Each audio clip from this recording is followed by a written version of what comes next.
Homosexuals with CBS News correspondent Mike Wallace. Homosexuality is an enigma. Even in this era of bold sexual mores, it remains a subject that people find disturbing, embarrassing, and the reluctance to discuss it. Yet there is a growing concern about homosexuals in society, about their increasing visibility. In preparing this broadcast, CBS News commissioned a survey by the Opinion Research Corporation into public attitudes toward homosexuality. We discovered that Americans consider homosexuality more harmful to society than adultery, abortion, or prostitution. We shall present other results of the survey later in the broadcast, and we shall investigate some of the medical, legal, and social aspects of homosexuality. But first, we shall examine it as a human condition. Now, I know myself from my own standpoint, and speaking of other people that I know, that the innermost aspects of a person's personality is his sexual orientation. And I can't imagine myself giving this up, and I don't think most other people who are sure of their sexuality, whether they're homosexuals or heterosexuals, could imagine giving that up either. Warren Adkins is 28. He graduated from high school in Washington, D.C., went to night school for 3 years, then spent a year drifting around the country. He's back in Washington now, working as a school registrar. For the last 5 years, he has been an active member of the Mattachine Society, a homosexual organization. What do you think caused your sexual orientation? Have you thought about it? I have thought about it, but it really doesn't concern me very much. I never would imagine if I had blonde hair that I would worry about what genes and what chromosomes caused my blonde hair. Or if I had brown eyes. My homosexuality to me is very much in the same category. I feel no more guilt about my homosexuality or about my sexual orientation than a person with blonde hair or with dark skin or with light skin would feel about what they had. Did your parents know? Yes, I told my parents myself when I was 14 years old. I feel in many ways that I've been very lucky to have such a warm and understanding family. They know about my homosexuality. They have accepted me as a person, and this I feel is very important. They don't think of me as some kind of creature. I had one friend who was beaten savagely by his father, and he beat him, in fact, with bricks. I was one of the lucky ones. My family reacted, I think, very heroically and humanely. Most homosexuals, if they had a chance to be heterosexual, would they? Well, I have a friend who took a poll of 300 people on that very question. He asked them, if you were able to take a pill to change yourself from a homosexual to a heterosexual, would you do it? And something like 95% of them answered no. But in that same poll, if I'm not mistaken, the majority said that they would not want, if they had one, a son or a brother to be a homosexual.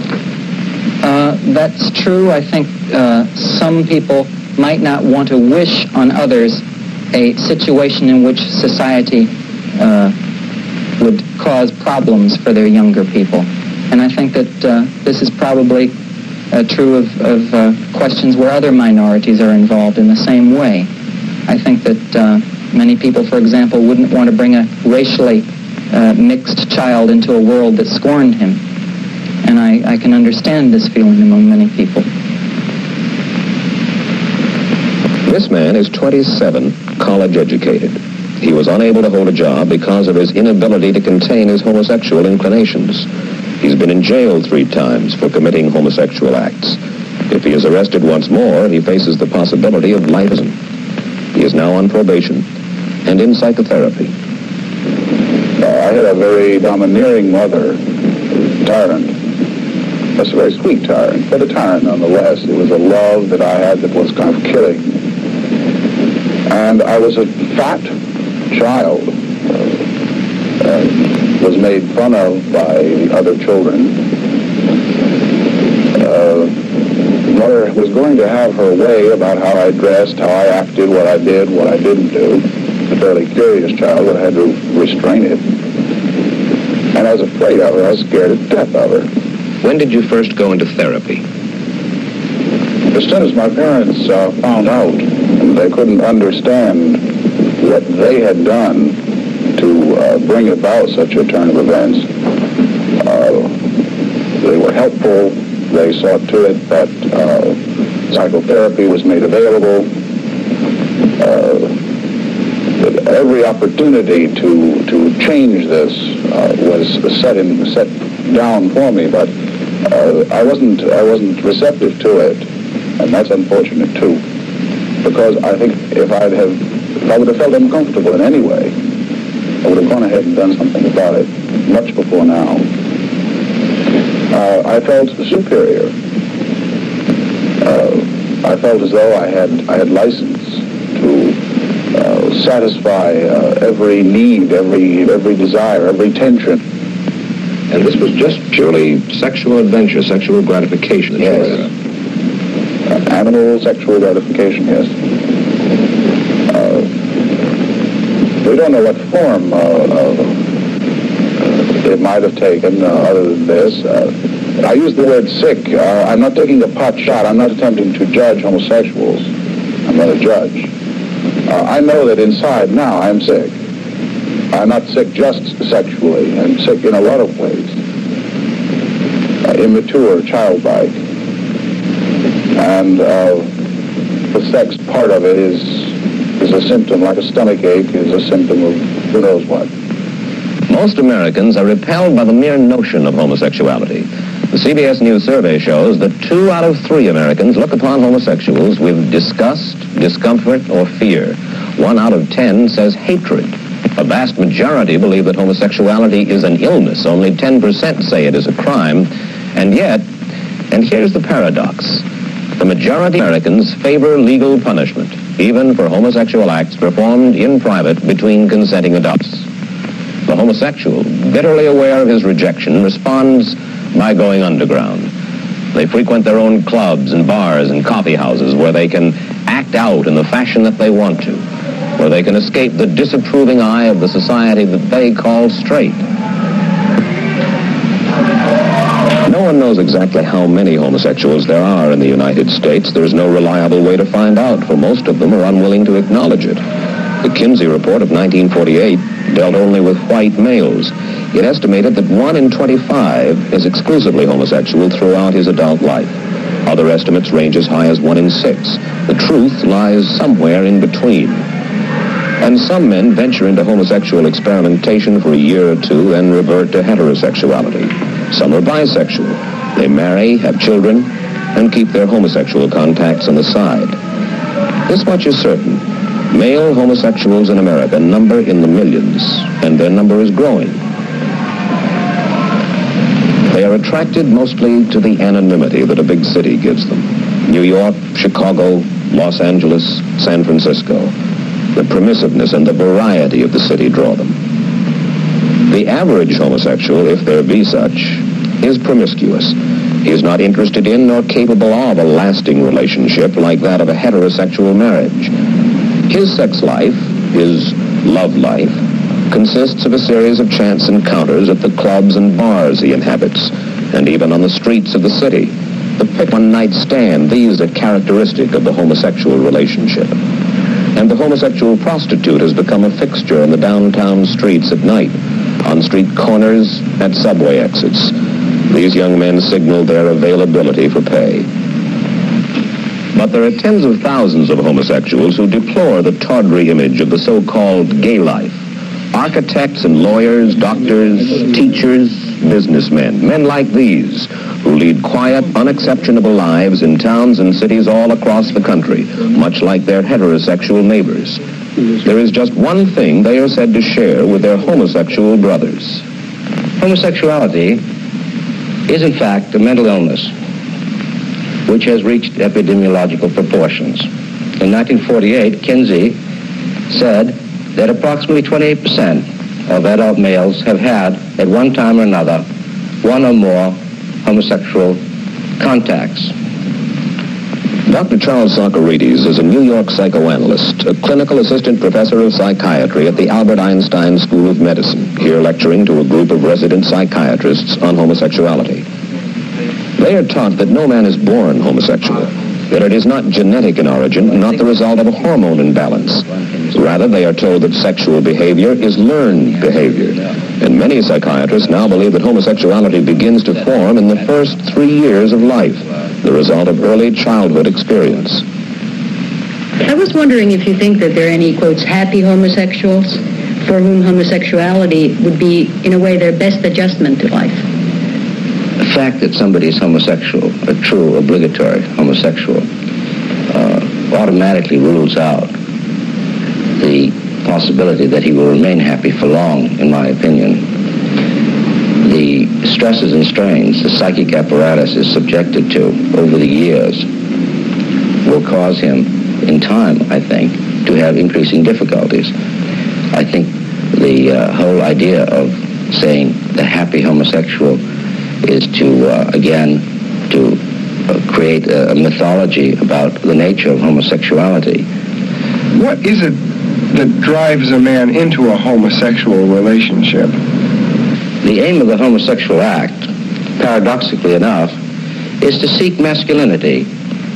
And that, in essence, the homosexual, in having homosexual contacts, is really achieving masculinity through identification with his partner. One thinks ordinarily that he is becoming feminine, but in fact, he is attempting to achieve the very thing that he felt he was so lacking in childhood. What about the problem of latent homosexuality?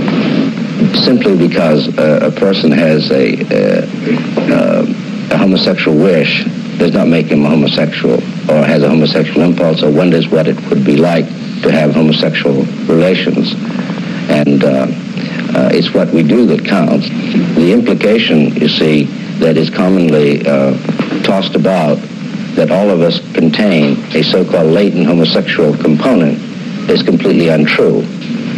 I wonder if you think that there's any time in life when a non-homosexual person is particularly vulnerable to seduction by a homosexual. First of all, one cannot be seduced into becoming a homosexual. One develops homosexuality as a result of early childhood fears that we have mentioned before. Certainly, there are individuals, however, with a weakened sexual organization who are barely functioning heterosexually and who may have strong desires for a homosexual partner. And it is those individuals who, when they're seduced, can become homosexual. It should be pointed out that Dr. Socarides' views are not universally held. There is a smaller group who do not consider homosexuality an illness at all. Instead, they regard it as a deviation within the range of normalcy. But the thrust of diagnosis and treatment in recent years has been mainly along the lines that Socarides details. And although the prognosis for cure is uncertain, some studies indicate that as many as 1/3 of those who seek help eventually become heterosexual. 4 years ago, the results of a 9-year research project of the Society of Medical Psychoanalysts were published. Chairman of the study, Dr. Irving Bieber, professor of clinical psychiatry at New York Medical College. Dr. Bieber speaks about the roots of homosexuality. The fundamental framework is forged within the family setting between the parent-child relationship.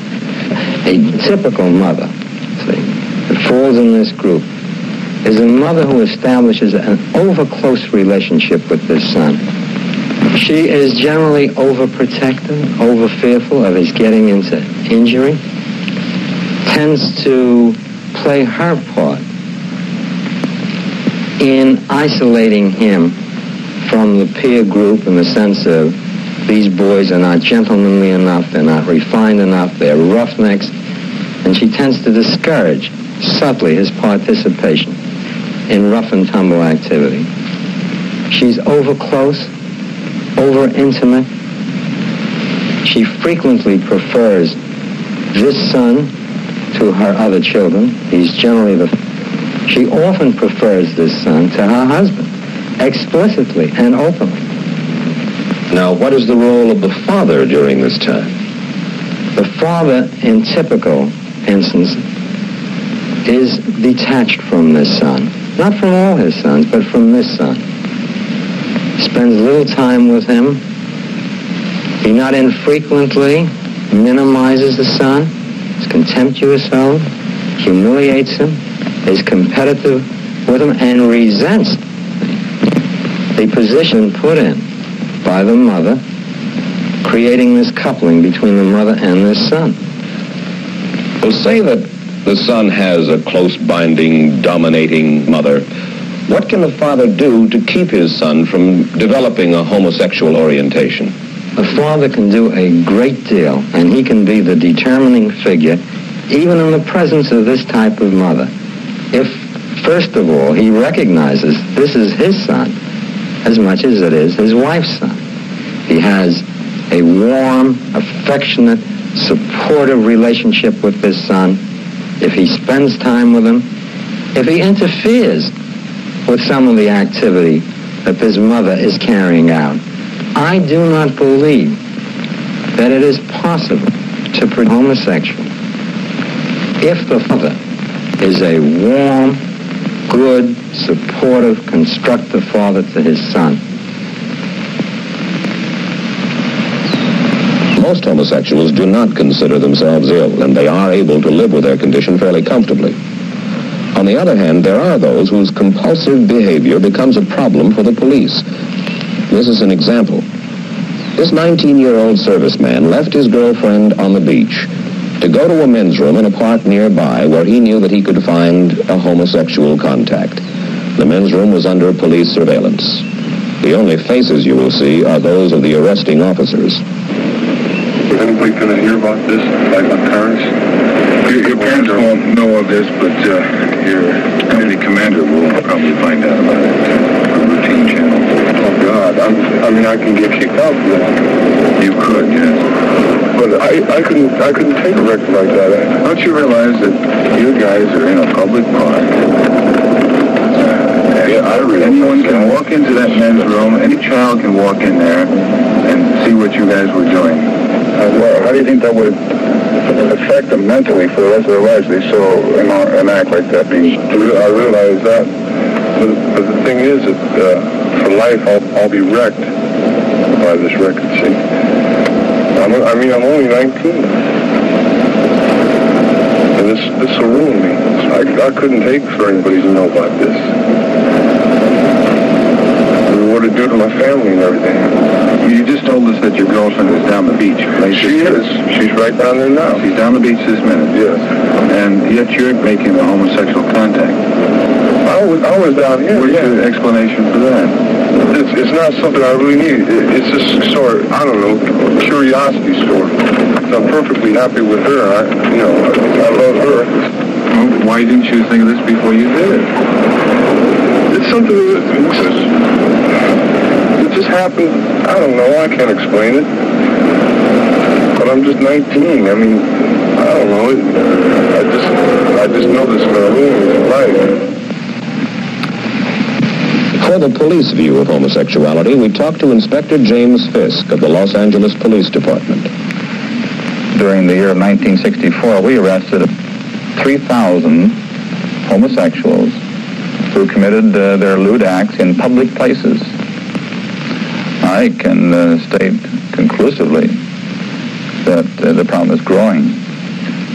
I'm concerned with the moral atmosphere in the community. And I'm opposed, as a matter of principle, to making anything which is improper or immoral conspicuous. And by this conspicuousness, making it easy for persons to engage in this kind of activity. The law itself is such that really there isn't a great deal we can do about those things which occur in private places.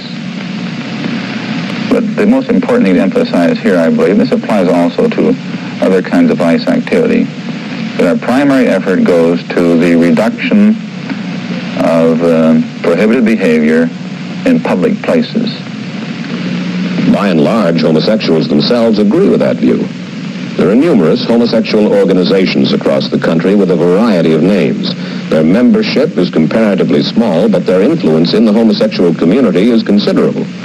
The head of the Mattachine Society in San Francisco is Hal Call. In our view, the enforcement of laws which forbid public sexual behavior or overt demonstrations of affection and so on that lead to a sexual stimulus in public view, laws against that are appropriate and should be maintained.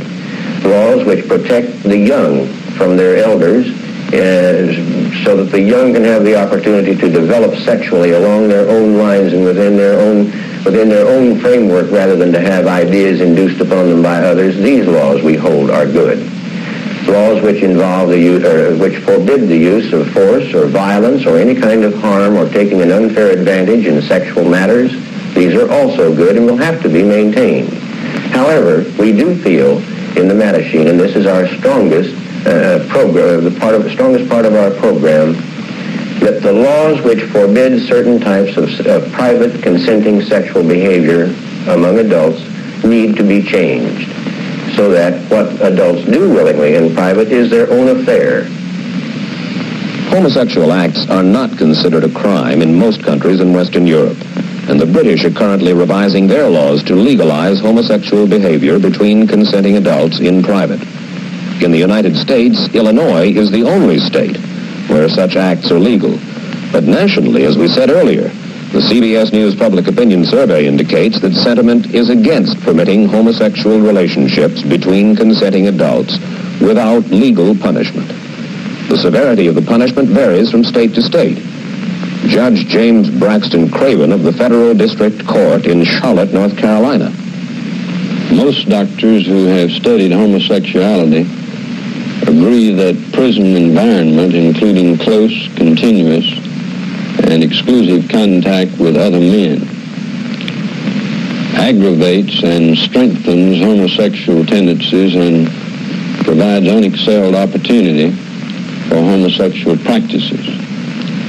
Is there any public purpose served by a possible 60-year maximum or even 5-year minimum imprisonment of the occasional or one-time homosexual without treatment? And if so, what is it? Are homosexuals twice as dangerous to society as second-degree murderers? Is there any good reason why a person convicted of a single homosexual act with another adult may be imprisoned 6 times as long as an abortionist, twice as long as an armed bank robber, and 730 times as long as the public drunk? Beyond the question of legal reform, there is the moral issue which troubles many clergymen. The Bible condemns homosexuality. Through the centuries, churchmen have called it unnatural, unmanly, ungodly. And yet there is a tendency today among some of the clergy to take a less rigid position. For an indication of this change in religious attitudes, we talked first to Father William Beer, chairman of the psychology department at Fordham University. The Catholic Church is quite clear in saying that the expression of homosexuality is sinful. It is a sin. But on the other hand, the Church is equally clear in saying that the tendency toward homosexuality is in itself blameless. So that the Church has a great deal of sympathy for those who are handicapped in this way, in having these kinds of tendencies, but it is only the expression of these tendencies that is sinful. So that the Church does not blame, it does not deprecate, it doesn't feel it is at all shameful for an individual to have homosexual tendencies. For these were not deliberately fostered. These are not blameworthy. So that although this has always been recognized as a problem, there is a great deal more willingness now, I think, to talk about this a great deal more frankly and to face this as a pastoral problem. As an individual, I have to confess, and this is a humble confession, that I have this problem in my own emotions whenever a homosexual comes to me. I have the reaction of tending to pull away and to not want to come into physical contact. There's something here that just is wrong and perhaps even a little dirty. I'd like to believe that I have had some success in controlling this because I know it's wrong. It's wrong from the standpoint of being a Christian. And I confess we face a grave problem when we go before the general membership of the church and we say, here's a homosexual, is he acceptable? By that I simply mean, can you accept him with compassion and love and attempt to help him? And all too often, of course, the reaction is going to be one of revulsion. This I admit and recognize, and we have a constant battle with ourselves. This is sin on the part of the church.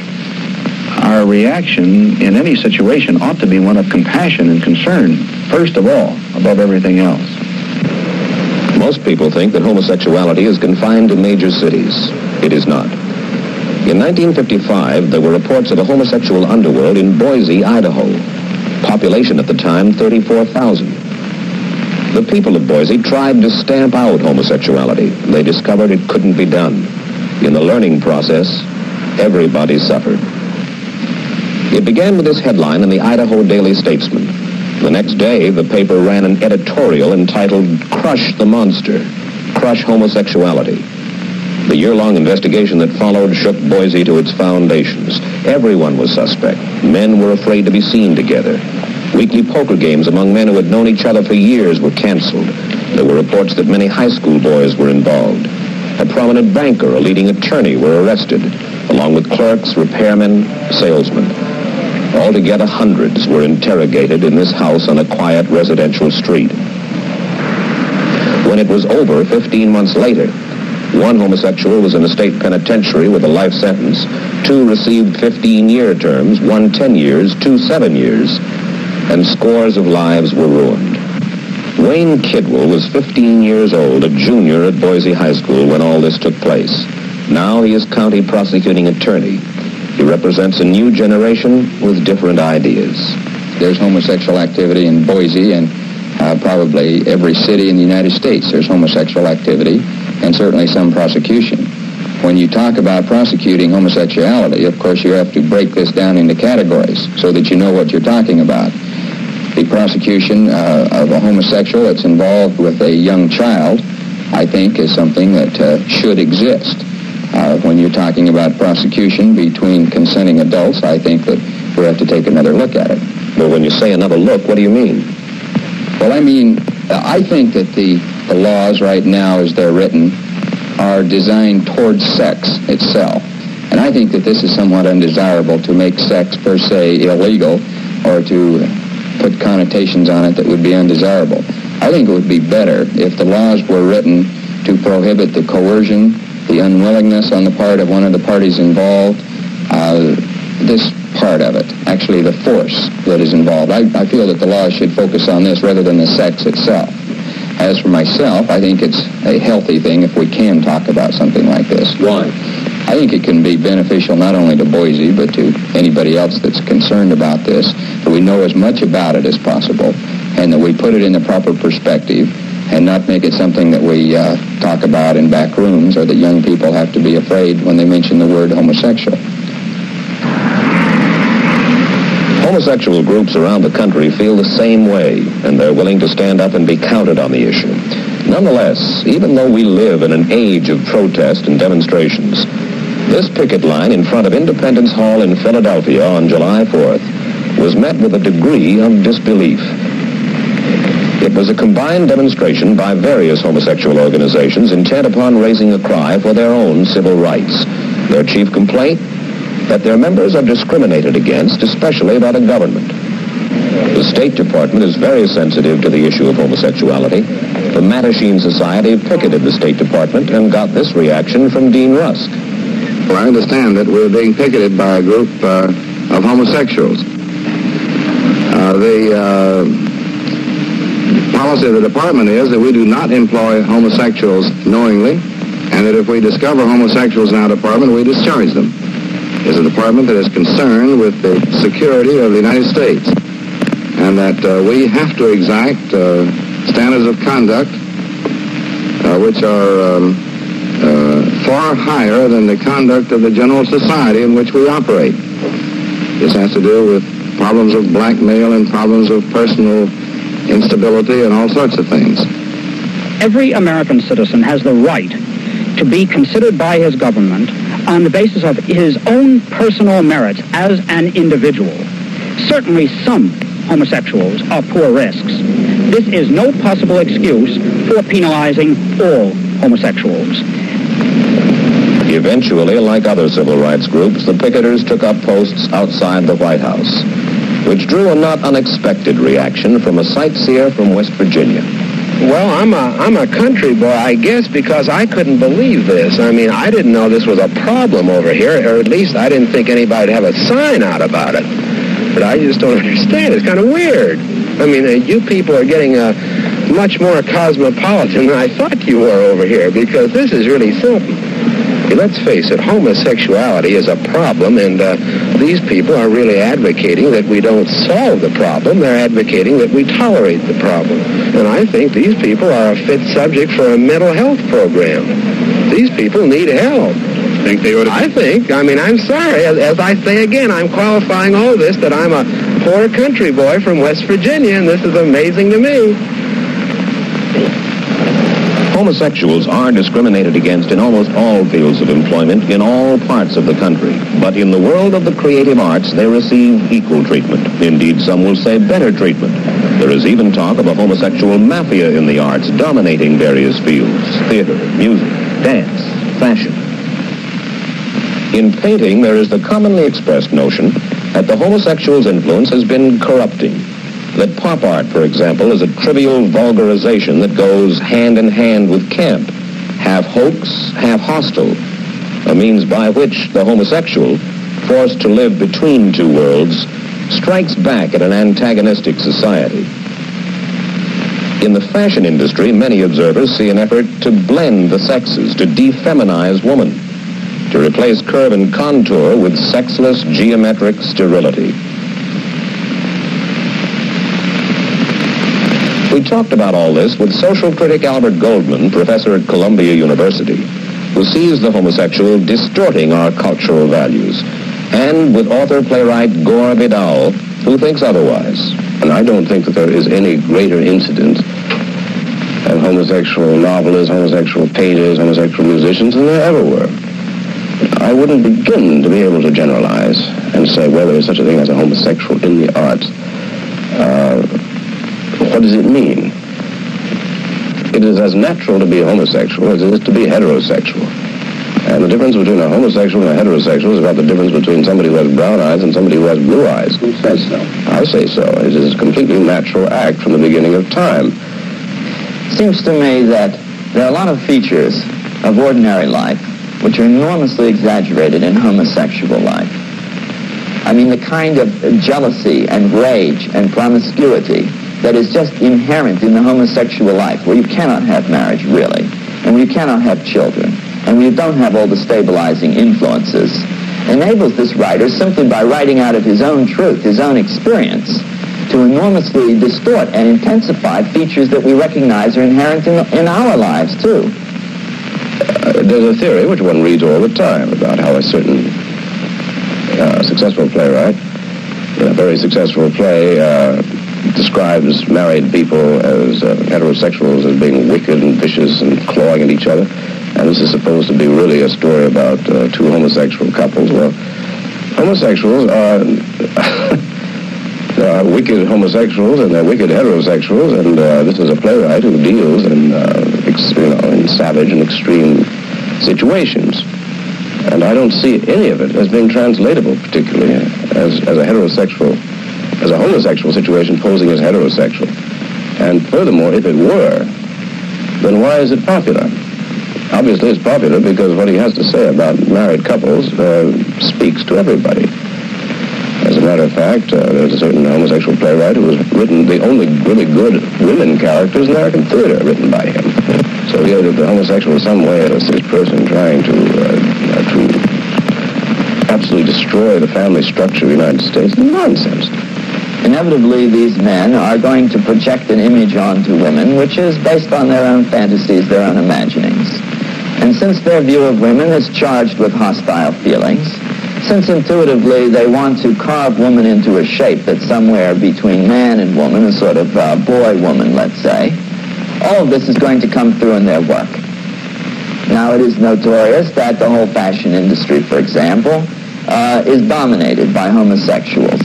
They are projecting onto women their fantasies of the female.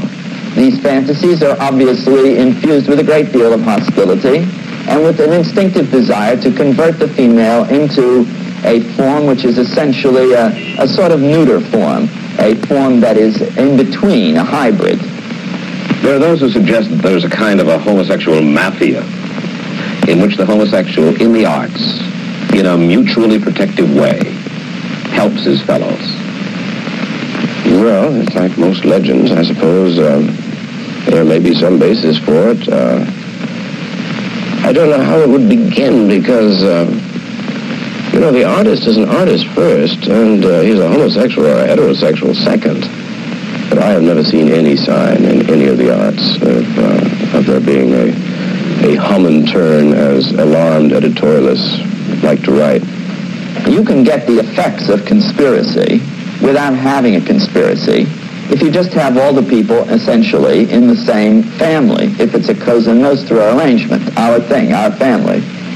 If you have a group like the homosexuals who are extremely clannish and who have a tradition of taking care of each other, who constitute a sort of welfare state for each other, then you often get, without anybody intending any conspiracy, the same effect. We have a sexual ethic which is the joke of the world. We are laughed at in every country of the world for our attitudes towards sex. The United States is living out some mad Protestant 19th century dream of human behavior. Instead of saying, aren't we wicked because we have a high divorce rate, or aren't we wicked because men like to go to bed with men and women like to go to bed with women, why not begin by saying that our basic values are all wrong? The idea of marriage is obsolete in our society. Everybody knows it. There are natural monogamists. There are people who indeed enjoy one another's company. But can you imagine a man and a woman who are told that for 60 years they're going to have to live together and have sex only with one another? This is nonsense. Why not begin by accepting the fact what human beings really are, men and women, which is we are open. We have something that André Gide referred to as floating sensuality. We can be aroused by this, by that, not necessarily by men, not necessarily by women. So let us begin with the reality of human relations and not start talking about moral fiber, because we're not living out this mad 19th century dream of that we must go in Noah's Ark in twos, one male, one female, and for 60 years in one another's company. This is what's at fault. This is breaking down, and I think that the so-called the breaking of the moral fiber of the country these commentators speak of is one of the healthiest things that's begun to happen. It seems to me today we're in the course of gradually rolling back from our former cultural values or cultural identifications to a more narcissistic, to a more self-indulgent, to a more self-centered and essentially adolescent lifestyle. The homosexual thing cannot really be separated from a lot of other parallel phenomena in our society today. I mean, we see this on every hand. 40% of modern marriages end in divorce. We have a very widespread tendency to live lives of nonstop promiscuity. This is played up in a kind of playboy philosophy, which is celebrated and sugar-coated and offered to the masses and received with pleasure. We have all sorts of fun and games approaches to sex. We have rampant exhibitionism today in every conceivable form. We have a sort of masochistic, sadistic vogue. We have a smut industry that grinds out millions of dollars worth of pornography a year. We have a sort of masturbatory dance style that's embraced as if it were something profoundly sexual, whereas actually all those dancers do is just grind away without any consciousness of other people or their partners. And homosexuality is just one of a number of such things, all tending towards the subversion, towards the final erosion of our traditional cultural values. After all, when you're co-corrupt, why, you fall into the hands of receivers. We end as we began, with a homosexual. Because at the root of all the legal, medical, and moral questions for which society has not yet found the answers, there lies the human condition. But this man is different from any we have seen till now, for he, along with tens of thousands of his brothers, is married. He's 31 years old, a professor of psychology, the father of 2 children. Why did you get married in the first place? I think it was this, really this being frightened into heterosexuality. I was terribly frightened by the homosexual feelings, the guilt associated with having feelings of attraction towards other males. And this pushed me, I think, to making heterosexual contacts or establishing heterosexual contacts and eventually getting married. Does your wife know now that you are a homosexual? My wife knows now that I am a homosexual. What was her reaction? Her reaction, my wife is rather sophisticated psychologically. It wasn't one of a reaction of a complete shock. However, I think she finds it difficult to accept the idea, as I think a woman might, that I could be interested in another person sexually, be it male or female. Have you developed a warm and genuine love relationship with a man, or are these more or less sallies into promiscuity? To be honest with you, Mr. Wallace, I think I'd have to say they're more or less sallies into promiscuity. I personally don't believe in a love relationship with another man. I think this is part of the gay folklore, something they try to obtain, but never obtain it, primarily because I think the gay crowd is so narcissistic that they can't establish a love relationship with another male. So it's a fulfillment of a sex urge. Yeah, that's it essentially. If I have a homosexual liaison or a homosexual contact, I don't identify myself, my position, who I'm associated with this sort of thing, because of the dangers that are involved in identifying themselves. What about your wife? Do you think that she can live with it, that she will live with it? Honestly, no. I don't think so. I don't think she can live with this, and I can't continue to keep this thing under cover. It's too hard on me, and then I begin to take it out on the family. I think it's, instead of 4 people being miserable, I think it's probably better that the marriage probably end in that case. I'll still love my wife. I do love my wife as much as I'm capable of loving another person. The dilemma of the homosexual. Told by the medical profession he is sick. By the law that he's a criminal. Shunned by employers, rejected by heterosexual society. Incapable of a fulfilling relationship with a woman, or, for that matter, with a man. At the center of his life, he remains anonymous, a displaced person, an outsider.